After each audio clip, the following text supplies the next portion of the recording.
My colleagues and I at the Neurorights Foundation, in close partnership with Consumer Reports, are building a tool, which will be an annual industry scorecard, mapping out the entire consumer neurotechnology market, every possible product that is on the market. And this is an independent evaluation of the products, their functions, privacy, safety, that is meant to do one thing, and that is to incentivize a race to the top. So this is a pro-market, pro-innovation, and pro-consumer tool informed by 100 years of Consumer Reports methodology and experience of testing products, evaluating products, communicating and building trust with consumers to try and figure out how do we meaningfully incentivize a race to the top while also informing and empowering consumer choice so that we can publicly reward the industry leaders who are doing this right, and then also show the companies who aren't doing it right and maybe give them some public incentive and a push in the right direction to improve, because this will be an annual score and scorecard that will be published, so opportunities for growth across time as well.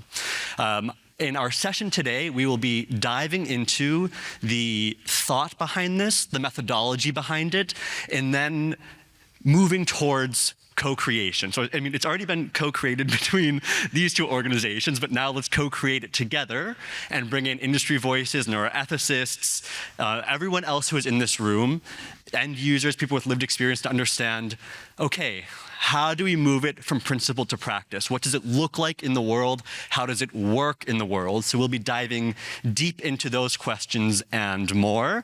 And so if that interests you, but you're not in my session, please find me later or sneak into mine and don't tell anyone. And otherwise, I will see you. I will be in Nautilus, and please bring a laptop or tablet of some sort. I'm sure you all have a phone, but we'll be looking at things and it'll be very small. So anyway, looking forward to seeing you there. Thank you very much. So something I learned yesterday is that 4 hours is both really long and really short, depending on who you're asking. I mean, I pity the people in my room who had to listen to me talk for 4 hours. So in that way, it felt very long, but it also felt very short in that at each break before lunch, I was always saying, okay, everyone, okay, go to lunch, time for coffee. And the chatter continued and people were leaning in. And what I appreciated so much about this is that there were people from different perspectives and industries and approaches who were putting aside their title or their ego or whatever it might have been, and were sinking their teeth in and saying, let's build something together. So in my workshop, we were looking at an annual industry scorecard, which focuses on mapping out the entire consumer neurotechnology space on a basis that is not voluntary. This is important and distinct from other tools in this space.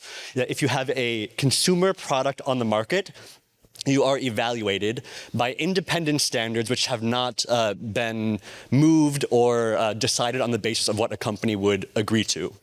And we disagreed on certain elements of the methodology or of the approach, but there was a large agreement on the necessity of a tool like this.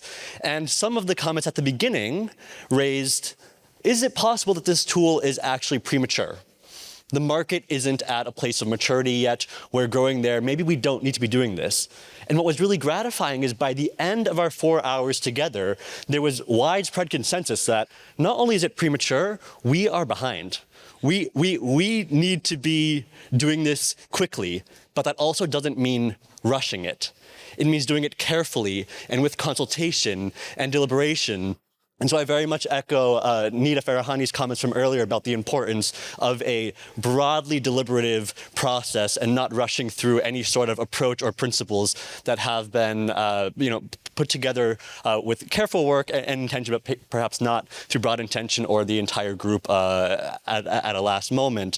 And looking forward through our tools, which intersect, and the other tools in the space, to building on the momentum of Asilomar and exploring how do the tools interface how can they be mutually reinforcing? Because they should and have to, right? We want that here. We've found so much more common ground and commonalities than anything else at this event at Asilomar.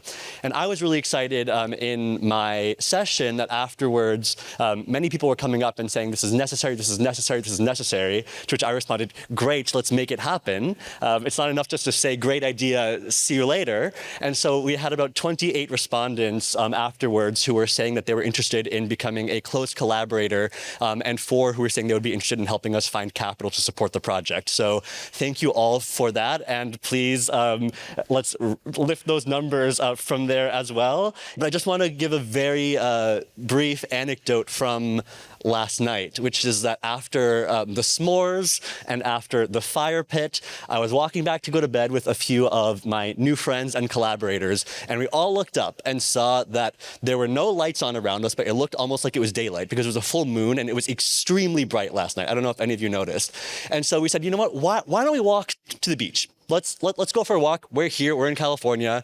And so we walked, and if you've gone to the beach, there's this long, long, long boardwalk before the beach reveals itself. And so you're just walking, you're walking, you're walking. And the beach was literally glowing because of the giant full moon above it. And so you couldn't quite see the beach yet, but you knew that you were walking towards something that was really bright and really beautiful. And that's what I want us to leave Asilomar feeling and remembering. And that's how I focused my group, saying that we're here because we're building something, and we're building a shared vision that we believe in, and it can be big, and it can be beautiful, but that is a choice, and that is something that will not just happen. It is something that we have to decide and have to build together. And it's been a privilege and an honor to be here, and it will be even more of a privilege and an honor to work with you all going forward in this. So thank you very much, and safe travels back home.